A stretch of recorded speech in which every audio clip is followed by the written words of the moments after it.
A very good morning from the Thorpe Park Resort, where we are here for our first ever attraction source event, Hype. This event includes a Merlin Magic Making talk, which we are unable to film unfortunately, ride takeovers, and an ERS on 2 trains on Hyperia over there. Very much looking forward to this. I'll also get you around the park, get in the update, and show you the brand new launch pad seating area. If you haven't already done so, make sure you did check out my video recorded from the park last weekend, where I did climb a lift hill of the UK's first B&M wing coaster, the Swarm. Make sure you check out that video if you haven't already done so.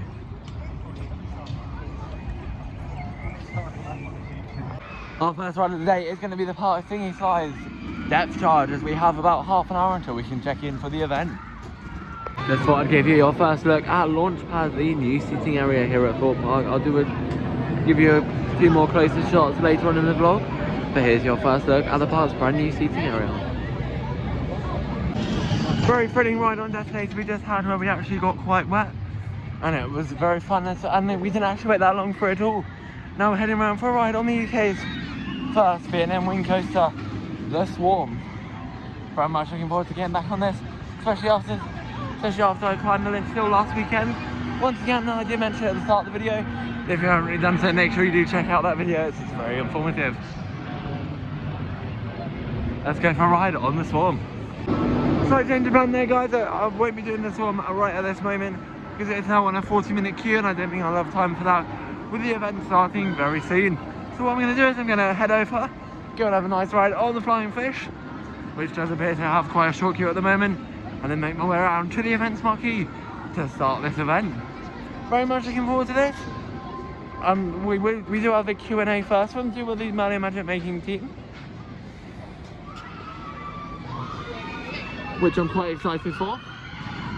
I won't be able to film that, but I'll be able to tell you. I'll try and tell you stuff about it when we do come out of the event. Once again, just gonna go have a ride on Fish over there. Do love this Hyperia's power coaster, and let's see how many laps we get.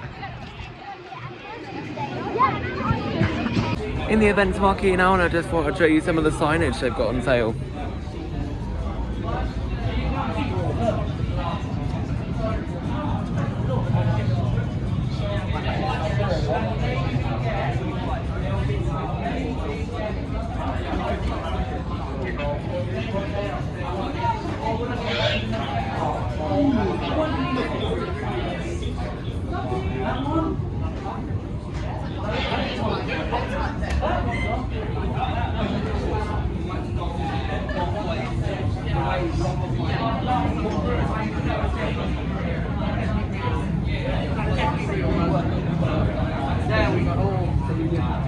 Got Bandzilla over here. I'm kind of tempted to go for these 3 signs.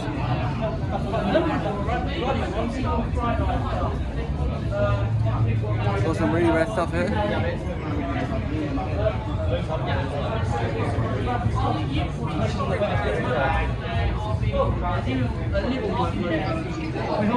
Oh, so these are £2 each then, these ones?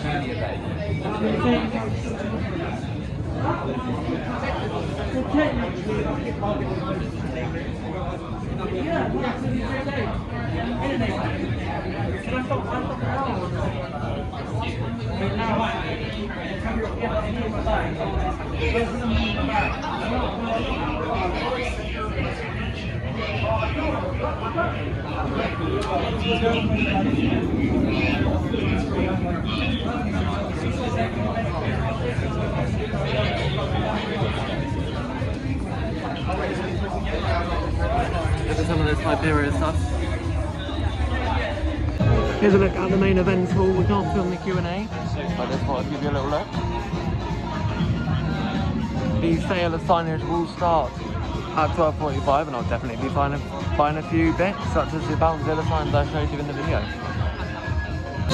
You see, good in position for the Merlin Magic Making Q&A to start in less than 10 minutes time. Just enjoyed the tour at the Attraction Source Hype event. It was very interesting. Got to hear about the creative design of some of the UK's new attractions, such as Bluey the Ride, Here Come the Grannies of the Old Towers Resort, and the World of Paw Patrol at Chessington.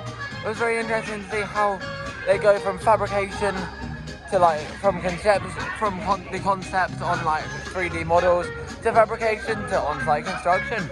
It was very interesting to see.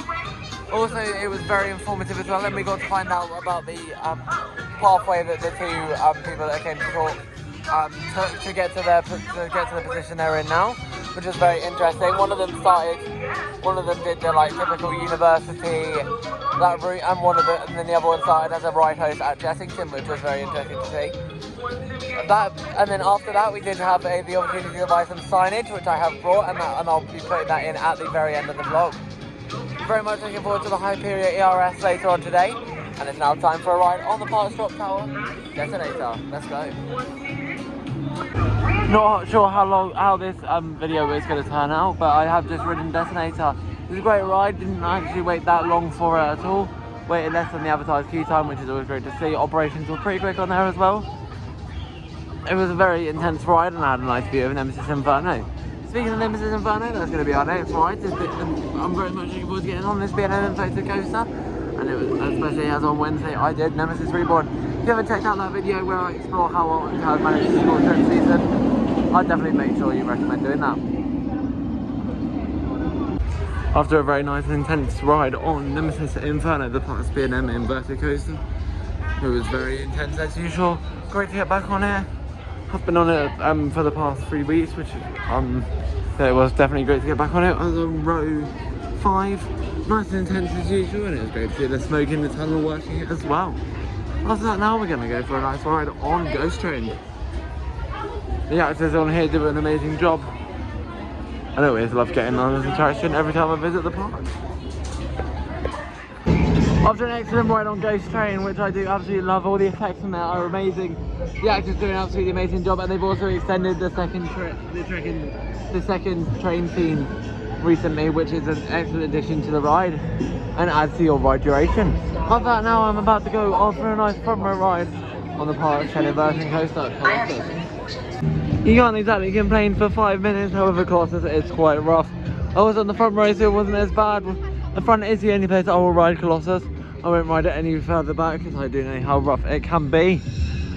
Pretty good ride, can't complain for 5 minutes as I said. But now it's likely that we're going to go on some of the Lost City flats. It's great that they have the flats here at Thorpe Park, as it helps to provide extra capacity on these busy days.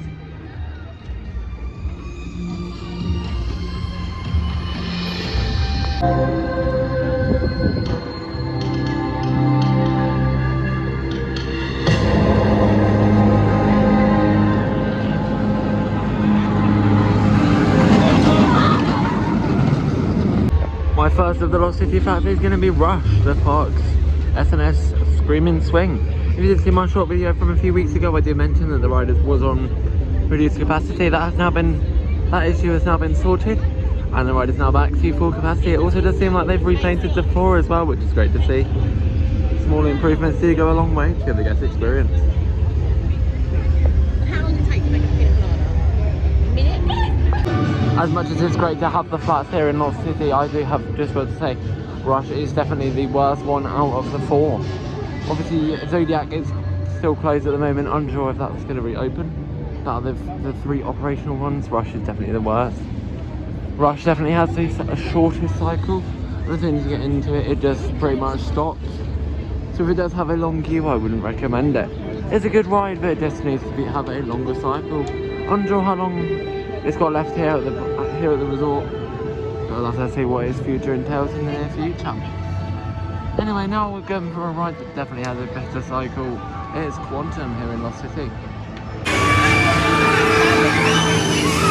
Here's a little look at Quantum in action for you. Unfortunately haven't got that much off-road footage in this video.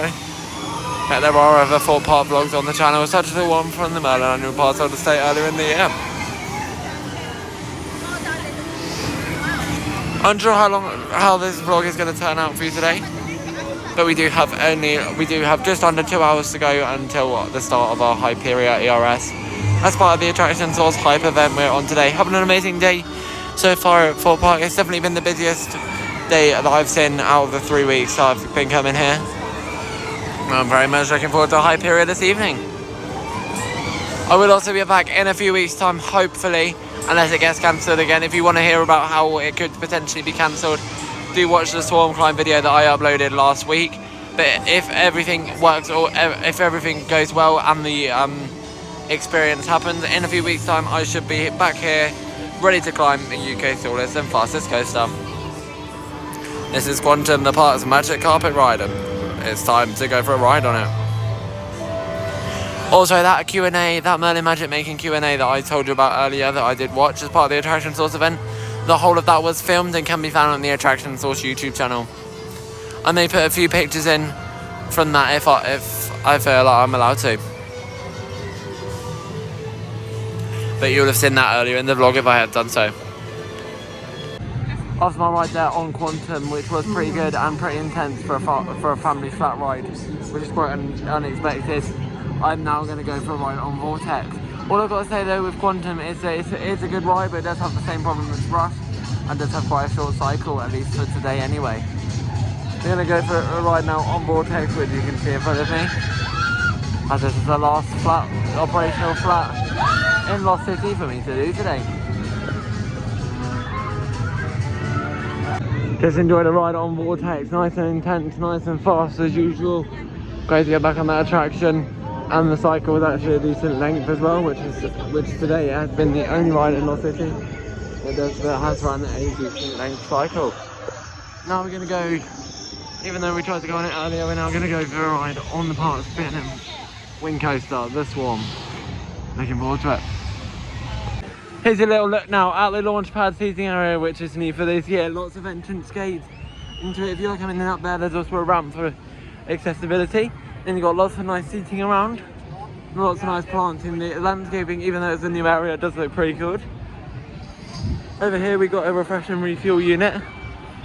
Some nice bins over there as well. Over here we've got another unit as well. Don't know what that's going to be used for. Quite a big area. Likely it's going to be used for events later in the year, particularly likely to be Fright Nights, as this screen at the back that you can see can be removed and can be replaced with the stage, so we could potentially see Lucifer's Lair come into this area, which would be great to see for Fright Nights.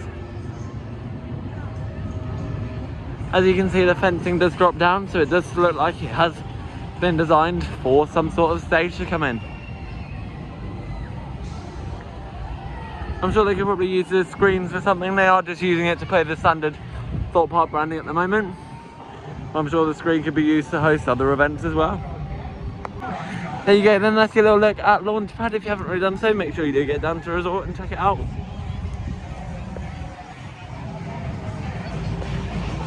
Now I'm going to head around for a ride on the Swarm.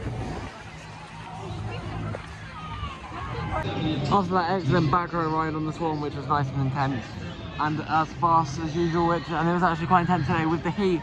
I actually did grey out my last ride of the day before I head over to Hyperia for the Attraction Source ERS for an hour on it. I'm going to go back on for another ride on the Flying Fish.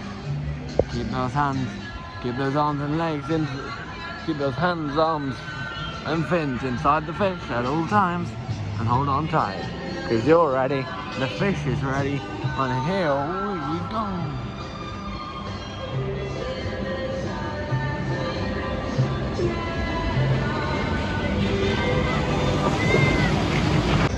Just created my own little mini ERS on the Flying Fish to end the day, which was absolutely amazing. Managed to get 3 rides in, was sent round on a lot of laps, including a 5-lap special on the last train of the day. We're now sitting here in the Spice Bar and Kitchen, ready for the Hyperia ERS to start. Just come over to Hyperia. Looks like there's still quite a bit of queue as they clear the queue towards the end of the day. Hopefully we'll get on it shortly and start our ERS on this attraction. Very much looking forward to it. Love Hyperia, and I'm so excited to get back on this thing and have quite a few laps on it,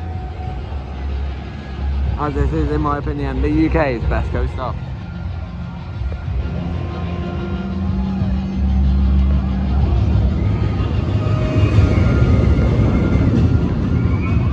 The last train of the day on Hyperia has just been completed, and our ERS should start shortly.